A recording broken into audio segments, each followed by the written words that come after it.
మన 144 టీవీలో వ్యాపార వాణిజ్య ప్రకటనల కొరకు సంప్రదించండి 9246891116. నమస్తే, welcome to 144 TV career guidance. ఈరోజు మనం పావన శ్రీకాంత్ రెడ్డి గారితో ఉన్నాము. మరి ఈరోజు తెలుసుకోబోయే టాపిక్ ఏంటో తెలుసా? కామర్స్. అసలు కామర్స్లో ఉన్నటువంటి కెరీర్ ఆప్షన్స్ ఏంటి, స్టూడెంట్స్ ఇంటర్మీడియట్లో ఏమేం కోర్సెస్ తీసుకోవాలి కామర్స్ రిలేటెడ్గా, ఆఫ్టర్ ఇంటర్మీడియట్ ఏ కోర్స్తో మూవ్ అవ్వాలి, ఇట్లా కామర్స్ గురించి, అసలు కామర్స్కి ఎటువంటి రోల్ ఉంది మన దగ్గర అన్న దాని మీద ఇప్పుడు తెలుసుకుందాం. నమస్తే సార్. నమస్తే. Welcome to career guidance programme for 144 TV. Sir, commerce అనేది ఇంటర్మీడియట్లో ఎటువంటి కోర్సెస్ తీసుకోవచ్చు సార్? అంటే ఎంపీసీ ఉంటుంది అండ్ ఎంఈసీ, సిఈసీ ఇట్లా ఆప్షన్స్ ఉంటాయి కదా sir. So which group is better for commerce students? ఇప్పుడు కామర్స్ స్ట్రీమ్స్ ఉండేది సిఈసి, ఎంఈసి. ఎంపీసీ, బైపీసీ అనేది సైన్స్ స్ట్రీమ్స్. సో జనరల్గా ఎవరైనా కామర్స్ సైడ్ వెళ్ళాలి అనుకుంటే ఎంఈసీ తీసుకుంటారు. ఎంఈసీ అంటే మ్యాథ్స్, ఎకనామిక్స్ అండ్ కామర్స్ వస్తుంది, అంటే అకౌంట్స్ అవి వస్తాయి. సిఈసి అంటే కామర్స్, ఎకనామిక్స్ అండ్ సివిక్స్ వస్తుంది, అంటే పొలిటికల్ సైన్స్ వస్తుంది. సో మ్యాథ్స్ ఇష్టం లేని వాళ్ళు సిఈసి తీసుకోవచ్చు. సో మ్యాథ్స్తో పాటు నాకు కామర్స్ కావాలి అనుకున్న వాళ్ళు ఎంఈసీ తీసుకోవచ్చు అంటారు. మరి ఇప్పుడు ఈ కెరీర్ ఆప్షన్స్ అనేవి ఎలా ఉంటాయి సార్ సిఈసి వాళ్ళకి మరియు ఎంఈసి వాళ్ళకి? యాక్చువల్గా సిఈసి, ఎంఈసి మన దగ్గర చాలా అండర్ రేటెడ్ కోర్సెస్. ఎవరు మన తెలుగు స్టేట్స్లో అందరూ ఏమనుకుంటారంటే సిఈసి, ఎంఈసి తీసుకోకుండా ఎంపీసీ తీసుకుంటేనే కెరీర్లో చాలా ఫోకస్ ఆపర్చునిటీస్ ఉంటాయి అనుకుంటారు. కానీ మీరు ఇప్పుడు సిఈసి, ఎంఈసి తీసుకున్నారంటే చాలా మంచి కోర్సెస్ ఉన్నాయి. ఫర్ ఎగ్జాంపుల్ సిఏ ఉంది, చార్టర్డ్ అకౌంటెన్సీ ఉంది, అది చేయొచ్చు. సిఎంఏ ఉంది, కాస్ట్ మేనేజ్మెంట్ అకౌంటెన్సీ ఉంది. తర్వాత సిఎస్ ఉంది, కంపెనీ సెక్రటరీ ఉంది. లాకి ఎలిజిబుల్ అవుతారు, బీబీఏకి ఎలిజిబుల్ అవుతారు. అలా చాలా కోర్సెస్ ఉన్నాయి సిఈసి, ఎంఈసి తర్వాత మనం 12th తీసుకోగలిగేది. ఓన్లీ సైన్స్ స్ట్రీమ్లోనే కాదు, మన కామర్స్ స్ట్రీమ్స్లో కూడా చాలా ఆపర్చునిటీస్ ఉన్నాయి ఇప్పుడు ఇండియాలో. అంటే బిజినెస్ అనాలిసిస్ సైడ్, ఇట్లా బిజినెస్ సైడ్ మూవ్ అవ్వాలి అన్న వాళ్ళు మోస్ట్లీ సిఈసి, ఎంఈసి అట్లా ప్రిఫర్ చేస్తారు. అండ్ ఇప్పుడు మీరు అన్నట్టే ఇప్పుడు బీబీఏ ఇట్లా ఎంబీఏ కానీ చేయాలంటే మోస్ట్లీ ఇదివరకు అయితే ఎంకామర్స్ ఇవి చేసిన వాళ్ళే తీసుకుంటారు. బట్ ఇప్పుడు ఎంపీసీ వాళ్ళు కూడా తీసుకోవచ్చు, ఎలిజిబిలిటీ ఉంది. కానీ మీకు ఒక డిఫరెన్స్ ఏంటంటే మేడం, ఇప్పుడు ఎంపీసీ చేసిన వాళ్ళకి ఎక్కువ మ్యాథ్స్, ఫిజిక్స్, కెమిస్ట్రీ ఉంటుంది. వీళ్ళు చేయలేరని ఏం కాదు, కానీ ఇప్పుడు బీబీఏలో, ఎంబీఏలో ఫినాన్స్ ఉంది. ఇప్పుడు ఫినాన్స్ చేయాలి అనుకున్న వాళ్ళకి అకౌంట్స్ ఫస్ట్ తెలిస్తేనే దాని తర్వాత ఫినాన్స్ మీద వాటి మీద ఐడియా వస్తుంది. ఈ ఎంపీసీ, బైపీసీ చేసిన వాళ్ళకి సడన్ గా మనం అకౌంట్స్ గురించి నేర్పియలేము. ఇప్పుడు వీళ్ళకి ఆల్రెడీ ఫౌండేషన్ ఉంటుంది. సిఈసి, ఎంఈసీ వాళ్ళకి అకౌంట్స్ ఎలా ఉంటుంది, different income statement, balance sheets ఎలా ఉంటుంది, అట్లీస్ట్ ఒక ఐడియా ఉంటుంది. సో వాళ్ళు ఈజీగా పికప్ చేసుకోగలుగుతారు ఎంపీసీ, బైపీసీ కన్నా. అందుకని ఏం చేస్తారంటే ఎంఈసీ తీసుకుంటారు జనరల్గా. సో మ్యాథ్స్ కవర్ అవుతుంది, కామర్స్ కవర్ అవుతుంది. సో ఎంబీఏ, బీబీఏ ఫినాన్స్కి ఈజీగా ఉంటుందని చెప్పి అందరూ ఎంఈసీ తీసుకుంటారు అనమాట, ఎక్కువ బీబీఏ బేస్డ్ పోయేవాళ్ళు. ఓకే సార్, ఇప్పుడు ఈ కామర్స్ స్టూడెంట్స్కి ఇంటర్నేషనల్ కోర్సెస్ ఏమైనా ఉంటాయా? చాలా ఆపర్చునిటీస్ ఉన్నాయి మేడం. మంచి క్వశ్చన్. యాక్చువల్గా ఇప్పుడు ఇండియాలో ఈ మధ్య అవేర్నెస్ వస్తుంది. ఇంతకుముందు అంతా సిఏ, సిఎంఏ, కంపెనీ సెక్రటరీ చేసేవాళ్ళు, లేదా లా చేసేవాళ్ళు. లా కాకుండా ఇంకా నేను చెప్పినట్టు బీబీఏ, ఎంబీఏ చేసేవాళ్ళు. ఇప్పుడు కొన్ని సర్టిఫికేట్స్ ఉన్నాయి, చాలా వాల్యుబుల్ సర్టిఫికేట్స్ ఉన్నాయి. సిఎఫ్ఏ అని ఒకటి ఉంది, అది యాక్చువల్గా ఎంబీఏ తర్వాత కూడా చేయొచ్చు, ఇప్పుడే చేయాల్సిన అవసరం లేదు. ఇప్పుడు 12th తర్వాత ఇంకొక ఫేమస్ ఏంటంటే ఏసీసీఏ. ఈ మధ్య హైదరాబాద్లో కూడా చాలా ఇన్స్టిట్యూట్స్ ప్రొవైడ్ చేస్తున్నాయి ఏసీసీఏ కోచింగ్స్ అవన్నీ. ఏసీసీ ఏంటంటే మనకి చార్టర్డ్ అకౌంటెన్సీ ఎట్లనో వరల్డ్ వైడ్ రికగ్నిషన్ ఏసీసీఏ కూడా అంతే. So ACCA is equivalent to chartered accountant in India. So ఈ ఏసీసీఏ వాళ్ళంతా అకౌంట్స్, కంపెనీ అకౌంటెన్సీ కోసము వాటి కోసం హైర్ చేసుకుంటారు అనమాట. It is recognised everywhere in the world. For example CA వచ్చి it is only recognised in India and few countries అంతే. ACCA is recognised everywhere. అది 12th తర్వాత దాని ఎలిజిబిలిటీ స్టార్ట్ అవుతుంది. దానికి కూడా డిఫరెంట్ స్టేజెస్ ఆఫ్ ఎగ్జామ్స్ ఉన్నాయి. ఈ మధ్య చాలా మంది హైదరాబాద్లో కూడా కొన్ని కాలేజెస్లో, ఇన్స్టిట్యూట్స్లో ఈ ఏసీసీఏ చేస్తున్నారు. అది ఇంటర్నేషనల్ సర్టిఫికేట్. అది అదేవిధంగా సిఎఫ్ఏ ఉంది, చాలా మంది చేస్తారు, ఫినాన్షియల్ అనలిస్ట్ కోర్స్. అది సిఎఫ్ఏ 2 లెవెల్ పాస్ అయినారంటే వాళ్ళ శాలరీ ప్యాకేజే even IITians don't get that much of package, అంత ప్యాకేజ్ వస్తుంది అనమాట. ఎఫ్ఆర్ఎం అని ఒకటి ఉంది, అది హైలీ పెయిడ్ జాబ్. దాంట్లో కూడా ఎఫ్ఆర్ఎం 1, ఎఫ్ఆర్ఎం 2 అని ఉంది, రిస్క్ మేనేజ్మెంట్ గురించి. ఇప్పుడు బ్యాంక్స్లో కూడా మనకు లోన్స్ ఇవ్వచ్చా లేదా, ఏదైనా కంపెనీకి లోన్స్ ఇవ్వచ్చా లేదా అనేది రిస్క్ మేనేజ్మెంట్ వాళ్ళు, దాని తర్వాత ఈ క్రెడిట్ అనలిస్ట్ వాళ్ళు చేస్తారనమాట. వాటికి ప్రతి ఒక్క దానికి ఒక స్పెషలైజ్డ్ సర్టిఫికేట్స్ ఉంది ఇంటర్నేషనల్. అవన్నీ కామర్స్ స్టూడెంట్స్ చేయగలుగుతారు అనమాట. అంటే ఇప్పుడు కామర్స్కి కామన్గా సిఈసి, ఎంఈసి, సో ఈ 2 గ్రూప్స్లో ఏది బెటర్ అంటారు సార్? జనరల్గా ఇప్పుడు కంప్లీట్ ఫోకస్ వచ్చి ఓన్లీ కామర్స్ మీద, లేకుంటే కొంతమంది సివిల్స్ మీద కూడా టార్గెట్ పెట్టి చేసుకుంటారు యూపీఎస్సీ పైన. ఎందుకంటే సిఈసిలో కామర్స్, ఎకనామిక్స్ అండ్ సివిక్స్ అంటే పొలిటికల్ సైన్స్ ఉంది. సో నేను complete social science and commerce నేను వెళ్ళాలి అనుకుంటే సిఈసికి వెళ్ళడం బెటర్. లేదు నేను ఇట్లా మ్యాథమెటిక్స్ అండ్ అకౌంట్స్ సైడ్ వెళ్ళాలి అనుకుంటే ఎంఈసికి వెళ్ళడం బెటర్. జనరల్గా ఈ సిఈసి, ఎంఈసిలో డైలమా ఉంటుంది అందరికి. నేను మ్యాథ్స్ వీక్ ఉన్నాను, సో సిఈసి తీసుకుంటాను, సిఈసిలో నాకు పొలిటికల్ సైన్స్ ఉందంటారు. కొంతమంది నేను మ్యాథ్స్ స్ట్రాంగ్ ఉన్నాను అన్న వాళ్ళు ఎంఈసి తీసుకోవచ్చు. It is not only that, choice ఏంటంటే ఈ రెండు చేసిన తర్వాత మీరు ఫ్యూచర్లో ఏం చేయాలనుకుంటున్నారో కూడా ఇంపార్టెంట్. మరి ఈ సిఏకి ఉన్నటువంటి కెరీర్ ఆప్షన్స్ ఏంటి సార్? అంటే సిఏకి చాలా స్కోప్ ఉంది మేడం. యాక్చువల్గా చాలా తక్కువ మంది పాస్ అవుతారు సిఏ. వెరీ టఫ్ ఎగ్జామ్, మీకు తెలిసినట్టు చాలా డిఫికల్ట్ ఎగ్జామ్ అది చార్టెడ్ అకౌంటెన్సీ. ఎందుకంటే సెవెరల్ స్టేజెస్ ఉన్నాయి. మీరు ఫౌండేషన్ పాస్ అవ్వాలి, దాని తర్వాత ఇంటర్ గ్రూప్ 1 గ్రూప్ 2 పాస్ అవ్వాలి, ఆర్టికల్షిప్ అని ఒకటి ఉంది, సిఏ ఫైనల్ ఉంది. ఇవంతా చేసే లోపల 7-8 years అయిపోతుంది అలా. సో ప్లస్ డిఫికల్టీ కూడా, అక్కడ పాస్ అవుతారని ఒక గ్యారంటీ లేదు. చాలా less percentage of people will pass chartered accountancy. అంటే విన్నాను సార్, ఒక సబ్జెక్ట్ పోతే మళ్ళీ ఫస్ట్ నుంచి రాయాలి. ఇవన్నీ డిఫికల్టీస్ ఉన్నాయి సిఏలో. ఆ కెరీర్ ఆపర్చునిటీ సిఏలో మొత్తం ఇండియాలో ఉండేది 3 lakh active CA chartered accountants ఉన్నారు. కానీ కంపెనీసే చాలా ఉన్నాయి. ప్రతి కంపెనీకి చార్టెడ్ అకౌంటెంట్ ఇంపార్టెంట్. అదే విధంగా ప్రతి కంపెనీకి, కొన్ని కంపెనీస్కి ఏంటంటే ఇన్వెస్ట్మెంట్ డెసిషన్స్ కూడా సిఏని తీసుకుంటారు అనమాట. ఎక్కడెక్కడ ఇన్వెస్ట్ చేయాలి, ఎట్లా ఇన్వెస్ట్ చేయాలని. సో సిఏకి స్కోప్ చాలా ఉంది ఇండియాలో.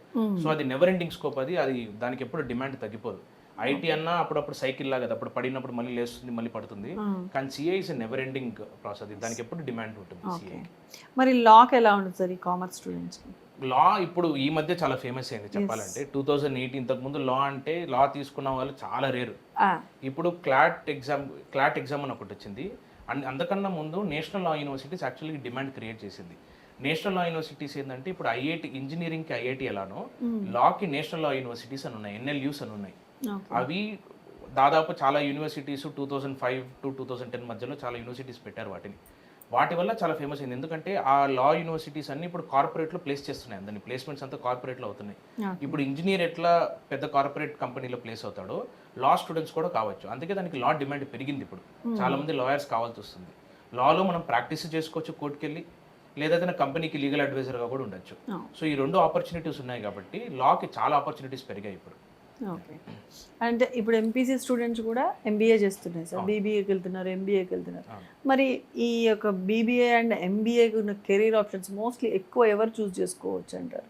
చూస్ అంటే చేసుకోవచ్చు. దాని కెరీర్ ఎలా ఉంటుంది అని. ఇప్పుడు యాక్చువల్గా ఎంబీఏలో ఇప్పుడు చాలా స్ట్రీమ్స్ ఉన్నాయి. ఇంతకుముందు మార్కెటింగ్, ఆపరేషన్స్, హెచ్ఆర్, ఫినాన్స్ ఉండేది. ఇప్పుడు కొత్తగా అనలిటిక్స్ కూడా స్టార్ట్ అయింది అనమాట. సో ఇప్పుడు అనలిటిక్స్ చేసేవాడికి ఏంటంటే వాడు ఎంపీసీ నుంచి వస్తేనే బెటర్. ఎందుకంటే దాంట్లో కొంచెం మ్యాథమెటిక్స్ ఉంటుంది. మార్కెటింగ్ ఎవరైనా చేయొచ్చు, ఎందుకంటే marketing is a theoretical subject. అది నేర్చుకొని చేయొచ్చు ఎవరైనా. దాని తర్వాత హెచ్ఆర్ అనేది మళ్ళీ మన స్కిల్ మీద డిపెండ్ అయి ఉంటుంది. హెచ్ఆర్ చేయొచ్చు. ఈ ఫినాన్స్ వచ్చేసరికి వాళ్ళకి ఈజీ అవుతుంది, కామర్స్ వాళ్ళకి ఈజీ అవుతుంది. అలానే ఎంపీసీ వాళ్ళు చేయకుండా చేయకూడదని ఏం లేదు, దానికి ఎలిజిబిలిటీ క్రైటీరియా ఏం లేదు, చేయొచ్చు. ఎంపీసీ స్టూడెంట్స్ కూడా చాలా మంది ఎంపీసీ ఫినాన్స్ చేసిన వాళ్ళు ఉన్నారు. కానీ సిఈసీ, ఎంఈసీ అయితే ఈజీ ఉంటుంది. మీకు already if you have made decision, చిన్నప్పుడే మీరు అనుకున్నారు నేను ఇట్లా ఫినాన్స్, ఎంబీఏ ఫినాన్స్ చేయాలనుకుంటే better to take CEC or MEC. అది బెటర్ అవుతుంది. ఎందుకంటే మీరు కామర్స్ సైడే ఉంటారు కాబట్టి మీకు ఫినాన్స్ ఈజీగా అయిపోతుంది. ఓకే. అంటే ఎంబీఏలో ఫస్ట్ సెమ్ అంతా కామన్ ఉంటుంది, తర్వాతనే ఒక సబ్జెక్ట్ ఆప్షనల్ ఉంటుంది. సో ఒకసారి మాత్రం ఫినాన్షియల్ మేనేజ్మెంట్ సంథింగ్ ఉంటుంది. ఫినాన్షియల్ కొన్ని ఎంబీఏ కాలేజెస్ లో ఎలా ఉంటుందంటే మేడం, కరికులమ్స్ డిఫరెంట్ ఉంటుంది. కొన్ని ఇప్పుడు ఐఎమ్స్ లేకుంటే ప్రైవేట్ యూనివర్సిటీస్, పెద్ద యూనివర్సిటీస్కి వెళ్ళామంటే కొంతమంది కరికులం ఎలా డిజైన్ చేస్తారంటే సెకండ్ ఇయర్ లో ఫుల్ ఫోకస్ వచ్చి ఫినాన్స్ మీదనే ఉంటుంది. దాంట్లో వాళ్ళకి ఇన్వెస్ట్మెంట్ డెసిషన్స్ ఎలా చేయాలి, ఫినాన్స్ డెసిషన్స్ ఎలా చేయాలి అంటారు. కొన్ని దాంట్లో మీకు స్టాక్ మార్కెట్ కూడా క్యాపిటల్ మార్కెట్స్ కూడా నేర్పిస్తారు. సో చాలా ఇంపార్టెంట్ అది. దానికి వాళ్ళకి కూడా ఇప్పుడు హెడ్జ్ ఫండ్ మేనేజర్గా ఉండడము, లేకుంటే వేరే వాళ్ళ ఫండ్స్ మనం మేనేజ్ చేయడము, అవి కూడా కొన్ని ఎంబీఏలో నేర్పిస్తారు. అది కామర్స్ స్టూడెంట్స్కి చాలా పెద్ద అడ్వాంటేజ్ అది ఎంపీసీ స్టూడెంట్స్ కన్నా. ఇంకొకటి సార్, జనరల్గా మా ఎంపీసీ బైపీసీ తీసుకుంటే చాలా తెలియగల స్టూడెంట్స్ అని అంటే అది నడుస్తుంటుంది అనమాట జనరల్ మన సొసైటీలో. ఈ సిఈసీ, ఎంఈసీ తీసుకున్నంటే కొంచెం డల్ స్టూడెంట్, యావరేజ్ స్టూడెంట్ అయితే ఎంఈసీ, డల్ స్టూడెంట్ అయితే సిఈసీ, హెచ్ఈసీవి తీసుకుంటారని అంటుంటారు. మరి ఎంతవరకు కరెక్ట్ అండి? అలాగే మన కాలేజ్కి వచ్చేటప్పుడు కూడా అడ్మిషన్స్లో చాలా మంది అలానే ఫీల్ అయ్యి వస్తుంటారు, నేను బాగా చదవలేదు అందుకే ఎంఈసీ సిఈసీ తీసుకుంటారని. అలా ఏం లేదు. ఎంఈసీ సిఈసీ కూడా డిఫికల్టే. మీకు యాక్చువల్గా చెప్పాలంటే వెస్ట్ బెంగాల్కి వెళ్ళారంటే మీరు అక్కడ ఎకనామిక్స్కి ఎక్కువ ఫోకస్. ఓకే. మీకు వెస్ట్ బెంగాల్ స్టేట్లో నేను అబ్జర్వ్ చేసింది అంటే చాలా మంది స్టూడెంట్స్, తెలివైన వాళ్ళందరూ ఎకనామిక్స్ తీసుకుంటారు. మన దగ్గర ఎట్లయితే ఎంపీసీ బైపీసీ తీసుకుంటారో వెస్ట్ బెంగాల్ కోల్కతా స్టేట్లో ఎకనామిక్స్. అందుకే అక్కడ ఎకనామిక్స్ హైయెస్ట్. మన ఇప్పుడు మీరు బ్యూరోక్రసీలో కూడా ఐఏఎస్ ఆఫీసర్లు వాళ్ళందరూ చూడండి, ఎకనామిక్ సర్వీసెస్ నుండి వాళ్ళందరూ ఎక్కువ వెస్ట్ బెంగాల్ ఆ ఏరియా నుంచి వచ్చి ఉంటారు. ఎందుకంటే వాళ్ళు ఎకనామిక్స్కి చాలా హై ప్రయారిటీ ఇస్తారు. మనకి ఎకనామిక్స్లో కెరీర్ ఆప్షన్స్ ఏమున్నాయో తెలియదు. అందుకే మనం ఏం చేస్తామంటే దానికి ఎక్కువ టచ్ చేయం. ఇప్పుడు సిఈసీలో ఎకనామిక్స్ ఉంది, ఎంఈసీలో ఎకనామిక్స్ ఉంది. అది డిఫికల్ట్ సబ్జెక్ట్, అదేం ఈజీ సబ్జెక్ట్ కాదు అది. దానికి చాలా తెలివి కావాలి చేయాలి అంటే. సో ఈ ఎంఈసీ సిఈసీ స్టూడెంట్స్ ఏమనుకుంటారంటే ఎంపీసీ బైపీసీని టఫ్, ఇదేం టఫ్ కాదనుకుంటారు. ఆల్ ఈక్వల్ లెవెలే ఉన్నాయి, ఎంపీసీ బైపీసీ సిఈసీ ఎంఈసీ. కొన్ని నార్త్ స్టేట్స్లో ఏంటంటే సిఈసీ ఎంఈసీ, రాజస్థాన్లో వాటిలో అంతా సిఈసీ ఎంఈసీకి డిమాండ్ ఎక్కువ. తెలివైన వాళ్ళు ఎక్కువ సిఈసీ ఎంఈసీలే చేస్తారు. బాగా అంటే తెలివి లేని వాళ్ళందరూ ఇటు వస్తారు, ఎంపీసీ బైపీసీకి వస్తారు అనమాట. స్టేట్ పర్స్పెక్టివ్ మారిపోతుంది. ఎందుకంటే గుజరాత్లో, రాజస్థాన్లో వాళ్ళకి businesses, commerce, chartered accountancy, company secretary ఇట్లాంటి కోర్సులు ఇంపార్టెంట్ వాళ్ళకి. అందుకే తెలివైన వాళ్ళందరూ అక్కడికి వెళ్తారు. మన దగ్గర ఇంజనీరింగ్, డాక్టరు ఇవి ఇంపార్టెంట్ కాబట్టి ఎంపీసీ బైపీసీకి ఎక్కువ డిమాండ్. బెంగాల్లో ఏంటంటే ఎకనామిక్స్ ఇంపార్టెంట్ కాబట్టి మళ్ళీ దానికి ఎకనామిక్స్ సైడ్ ఉన్న స్ట్రీమ్స్ ఇంపార్టెంట్. ఈవెన్ స్కూల్స్ లో కూడా అంటారు మీ అంబిషన్ ఏంటి, నీ గోల్ ఏంటి అనగానే ఇంజనీర్, డాక్టర్ అంటారు. So obviously they will choose MPC BiPC. But social లో నీకు ఎన్ని మార్క్స్ వచ్చాయి, సోషల్ ఇస్ నాట్ నెసెసరీ అన్నట్టు మాట్లాడారు. అది కరెక్ట్. ఇప్పుడు మన బ్రెయిన్ అలా ట్రైన్ చేసి పెట్టేస్తుంటారు స్కూల్స్ లో కూడా. మీరు ఎంపీసీ బైపీసీ తీసుకుని కెరీర్ సెట్ అయిపోవాలంటే ఇంజనీరింగ్ చేయాలి, త్వరగా సెట్ అయిపోవాలంటే ఇంజనీరింగ్ చేయాలంటే అట్లేం లేదు. ఫినాన్స్ లో చాలా ఈజీగా సెట్ అవ్వచ్చు యాక్చువల్గా చెప్పాలంటే. కామర్స్లో మీరు బీకామ్ అయిపోయిన తర్వాత ఏదో ఒక ఫినాన్షియల్ సర్టిఫికేట్ చేశారంటే వితిన్ 5 years ఫాస్ట్ ఇంజనీరింగ్ కన్నా ఫాస్ట్గా సెట్ అయిపోయి ఇంకా ఫినాన్స్లో ఇంకా మీరు మనీ కూడా ఎక్కువ సంపాదించవచ్చు. కానీ మనకు స్కోప్ తెలియదు అంతే. మీరు ముంబైకి వెళ్ళారంటే చాలా మంది అక్కడ ఫినాన్స్ చేస్తుంటారు. ముంబైలో హైలీ పేడ్ జాబ్స్ అంతా వీటి మీదనే, ఈ ఫినాన్స్ మీదనే ఉన్నవి. ఇప్పుడు సిఏ అంటారు కదా సార్, సిఏ ఒక సబ్జెక్ట్ మిస్ అయిందంటే రాయాలి and it takes 7 to 8 years time. అంటే same as it is like medicine కూడా అంతే పడుతుంది కదా టైమ్ అనేసి అంటారు.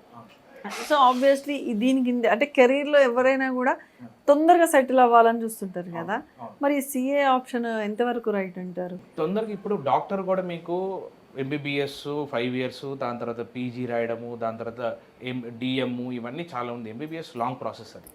సో అది 10-12 years పడుతుంది మీకు డాక్టర్ అవ్వాలి అంటే, వెల్ సెటిల్ డాక్టర్ అవ్వాలంటే మీకు దాదాపు 10-12 years పడుతుంది. దానికన్నా సిఏ ఇంకా కొంచెం బెటరే. అంటే +2 తర్వాత సిఏ, +2 తర్వాత మీరు ఫౌండేషన్ రాసుకోవచ్చు. ఫౌండేషన్ రాసిన తర్వాత గ్రూప్ 1 గ్రూప్ 2 రాసి మీ గ్రాడ్యుయేషన్ ఇమీడియట్ గా మీరు ఆర్టికల్స్ చేయొచ్చు. 2 years ఆర్టికల్స్ లోనే మీరు ఆల్రెడీ అది ఇంటర్న్షిప్ లాగా మీరు ఆల్రెడీ మీకు మనీ సంపాదిస్తుంటారు.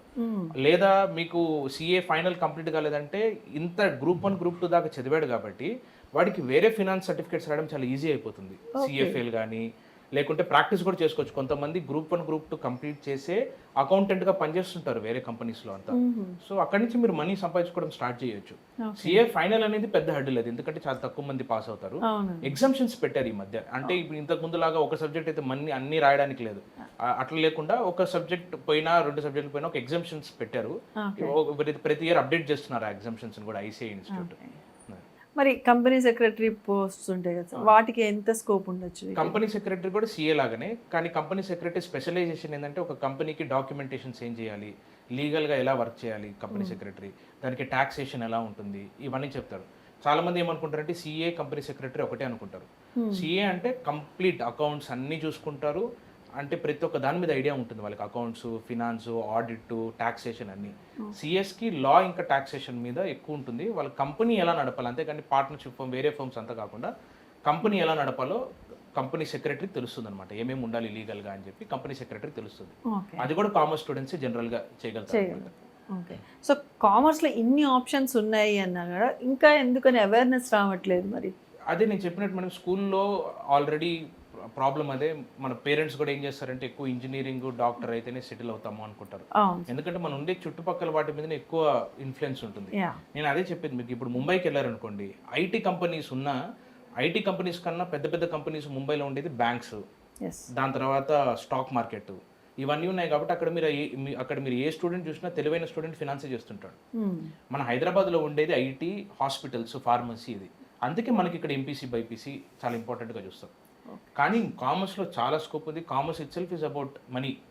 అక్కడ వచ్చినంత మనీ ఇంకెక్కడ రాదు. కరెక్ట్గా మనం ఫినాన్స్ కానీ చేసి కామర్స్ చేస్తే, నేను ఇప్పుడు చెప్పినట్టు ఈ సర్టిఫికేట్స్ గురించి అంతా అవేర్నెస్ తెచ్చుకొని within 24-25 years of your age you can complete them. చేసిన తర్వాత మంచి వాటిల్లో ప్లేస్ అవ్వచ్చు. సో ఇక్కడ హైదరాబాద్లో కూడా మనకు బేగంపేటలో ఇన్వెస్ట్కోన్ కంపెనీ ఉంది, ఆదిత్య బిర్లా ఉంది. అక్కడ కూడా ఫినాన్స్ వాళ్ళని ఎక్కువ తీసుకుంటారు అనమాట. ఏజ్ ఆఫ్ 23-24కి అక్కడ ప్లేస్మెంట్స్ వస్తారు. బై ద టైం 30-35 years అక్కడ 15 lakhs 20 lakhs ప్యాకేజ్ కూడా ఇస్తారు అక్కడ ఆ కంపెనీస్లో. ఓకే సార్, ఇప్పుడు సియూటీ ఎగ్జామ్స్ అని వచ్చాయి కదా, మరి ఇప్పుడు ఈ కామర్స్ వాళ్ళకి సియూటీ ఎగ్జామ్స్ ఏమైనా ఉందా? Right madam. ఇప్పుడు సియూటీ అంటే సెంట్రల్ యూనివర్సిటీ ఎగ్జామ్. అది సెంట్రల్ యూనివర్సిటీ అంటే ఇప్పుడు అన్నీ ఉంటాయి దాంట్లో. సైన్స్ స్ట్రీమ్స్ ఉంటాయి, కామర్స్ స్ట్రీమ్స్ ఉంటాయి, ఆర్ట్స్ ఉంటుంది, లా ఉంటుంది, అన్నీ ఉంటుంది. సో సియూటీ ఎగ్జామ్లో ఏంటంటే కామర్స్ వాళ్ళకి కూడా సపరేట్ కోర్సెస్ ఉన్నాయి. బీకామ్ లాంటివి, బీఏ లాంటివి. సియూటీ ఏం చేస్తుందంటే కొన్ని కాలేజెస్ని కామర్స్ వాళ్ళకి కూడా ఓపెన్ చేస్తుంది. ఇప్పుడు ఫర్ ఎగ్జాంపుల్ నేను బీఎస్సీ చేయాలనుకున్నాను, ఎంఈసీ వాళ్ళకి ఓపెన్ పెడుతుంది అనమాట. సో ఇప్పుడు CUET is a major option for commerce students. ఇంతకుముందు మాకు ఒక సపరేట్ ఎగ్జామ్ లేదు, రాస్తే మేము సిఏ, సిఎంఏ, సిఎస్ఏ చేయాలి. దీనిలో ఎంపీసీ వాళ్ళలాగా వాళ్ళకి ఐఐటీ, AEEE ఇవన్నీ ఉన్నాయి, మెయిన్స్ ఉంది, అడ్వాన్స్ ఉంది, ఎంసెట్ ఉంది అని ఇంతకుముందు కంప్లైంట్ ఉండింది. ఇప్పుడు అది లేదు, ఎందుకంటే కామర్స్ స్టూడెంట్స్కి ఇప్పుడు ఒక సెంట్రలైజ్డ్ ఎగ్జామ్ ఒకటి వచ్చింది, సియూటీ అని. ఏ సెంట్రల్ యూనివర్సిటీ కన్నా లేదా టాప్ ప్రైవేట్ యూనివర్సిటీస్కి కామర్స్ చేయాలి అనుకుంటే వీళ్ళు వెళ్ళొచ్చు. సో సియూటీ చాలా మంది రాస్తున్నారు, ఇయర్ బై ఇయర్ పాపులారిటీ పెరుగుతుంది. కామర్స్ స్టూడెంట్స్కి CUET is a very good opportunity పెద్ద పెద్ద యూనివర్సిటీస్లో ప్లేస్ అవ్వడానికి. లేదా ఇంతకుముందు ఏం చేస్తుందంటే ఒక్కొక్క యూనివర్సిటీ ఎగ్జామ్ నేను ఎంట్రన్స్ ఎగ్జామ్ రాయాల్సి వచ్చేది. అలా 40 యూనివర్సిటీస్ ఉన్నాయి, నేను ఆ 40 యూనివర్సిటీ ఎంట్రన్స్ రాయాలంటే నాకు కష్టమైంది, అందుకే ఎవరు వెళ్ళేవాళ్ళు కాదు. ఇప్పుడు ఒక సెంట్రలైజ్డ్ ఎగ్జామ్ ఉంది కాబట్టి అది ఈజీ అయిపోతుంది అన్నమాట. ఓకే సార్, ఇప్పుడు ఎంపీసీ అయిపోగానే బీటెక్ చేస్తారు, ఎంఎస్ కోసం అని యూఎస్కి వెళ్ళటము, ఆస్ట్రేలియా అట్లా వెళ్తున్నారు, పీటీ ఎగ్జామ్స్ రాసేసి they're moving to Australia, some are moving to US, London అట్లా. మరి ఇప్పుడు ఈ బీకామ్ అంటే after MEC and CEC obviously they will do BCom, తర్వాత ఎంకామ్ చేస్తారు లేదా ఎంబీఏ అట్లా ఫర్దర్. బట్ బీకామ్ తర్వాత మీకు యుఎస్, కెనడా, ఆస్ట్రేలియాలో కూడా ఎంకామ్ ఉంది, ఓకే వెళ్తారు చాలా మంది స్టూడెంట్స్ ఇక్కడ నుంచి బీకామ్ చేసిన వాళ్ళు వెళ్తారు. అక్కడ ఎంకామ్ చేస్తూ నేను ఇప్పుడు సిఎఫ్ఏ వీటి గురించి చెప్పాను కదా, అవి చేస్తారు. ACCA is recognised in US, అది యుఎస్ సర్టిఫికేటే. అక్కడ ఎంకామ్ చేస్తూ ఏసీసీఏ చేస్తారు. అక్కడ ఎలా ఉంటుంది సార్ అంటే కెరీర్ ఆప్షన్స్ అని? అక్కడ చాలా ఇంకా ఎక్సలెంట్ ఉంటుంది, ఇక్కడికన్నా చాలా బాగుంటుంది అక్కడ. కానీ మీకు యాక్చువల్గా చెప్పాలంటే ఆ ఎగ్జామ్స్, అక్కడ ఉండే ఎగ్జామ్స్ కూడా ఇక్కడ ప్రిపేర్ కావు కాబట్టి అక్కడ మీకు డిఫికల్ట్ అనిపిస్తుంది. కానీ చేసామంటే అక్కడ చాలా ఉన్నాయి. ఇప్పుడు ఫర్ ఎగ్జాంపుల్ క్వాంటిటేటివ్ ఫినాన్స్ ఉంది, ఇండియాలో ఒక్క యూనివర్సిటీలో కూడా లేదా ఆ కోర్సు. యుఎస్లో యూనివర్సిటీస్లో క్వాంటిటేటివ్ ఫినాన్స్ కోర్స్ ఉంది. ఆ క్వాంటిటేటివ్ ఫినాన్స్ కోర్స్ చేసిన వాళ్ళకి మినిమం శాలరీ మన ఐఐటీలో కూడా రావు, అంత శాలరీ వస్తుంది క్వాంటిటేటివ్ ఫినాన్స్ అంటే. వాళ్ళు ఏంటంటే కంప్లీట్ స్టాక్ మార్కెట్ ఎలా వర్క్ అవుతుంది, ఎక్కడెక్కడ ఇన్వెస్ట్ చేయాలి, మ్యూచువల్ ఫండ్స్ అంటే అన్ని ప్రతి ఒక్కటి. క్వాంటిటేటివ్ ఫినాన్స్ అంటే అది పెద్ద సబ్జెక్ట్, నేను ఇంకా బేసిక్గా చెప్పాను నేను మీకు, చాలా పెద్ద సబ్జెక్ట్. అవి యూఎస్లోనే ఉంది, యూఎస్లో, యూకేలోనే ఉంది, మన దగ్గర లేదు. అది ఫినాన్షియల్ ఇంజనీరింగ్ ఇండియాలో లేదు అసలు. అంతే, వాళ్ళు 10 పాయింట్స్ ముందుంటే మనం ఇంకా సింగిల్ పాయింట్లోనే ఉన్నాం మనం కామర్స్లో. సో వాళ్ళు చాలా అడ్వాన్స్ కామర్స్లో. బీకామ్ చేసిన తర్వాత నేను చాలా మందికి సజెస్ట్ చేస్తాను, మీరు యూఎస్ఓ, యూకేకి వెళ్ళు, ఎంకామ్ చేసుకోవచ్చు, ఎంబీఏ చేసుకోవచ్చు, క్వాంటిటేటివ్ ఫినాన్స్ చేసుకోవచ్చు, ఎంఎస్సీ ఇన్ ఫినాన్స్ చేసుకోవచ్చు, చాలా ఉన్నాయి. ఇండియాలో లేని ఆప్షన్స్ కూడా ఉన్నాయి బయట. సో ఇదండి అసలు ఎంఈసీ, సిఈసీ తీసుకుంటే ఎందుకు పనికిరారు, వేస్ట్ అనే వాళ్ళు ఈ యొక్క ప్రోగ్రామ్ చూస్తే మీకు అసలు ఎంఈసీ, సిఈసీ తీసుకుంటే ఎన్ని ప్రయోజనాలు ఏంటి అనేది తెలుసుకోవచ్చు. సో దీంట్లో ఏమైనా డౌట్స్ ఉంటే కింద స్క్రోల్ అవుతున్నటువంటి నెంబర్కి కాల్ చేసి మీరు డైరెక్ట్గా కూడా అడిగి తెలుసుకోవచ్చు. Thank you so much. మరో ఎపిసోడ్లో మళ్ళీ కలుద్దాం.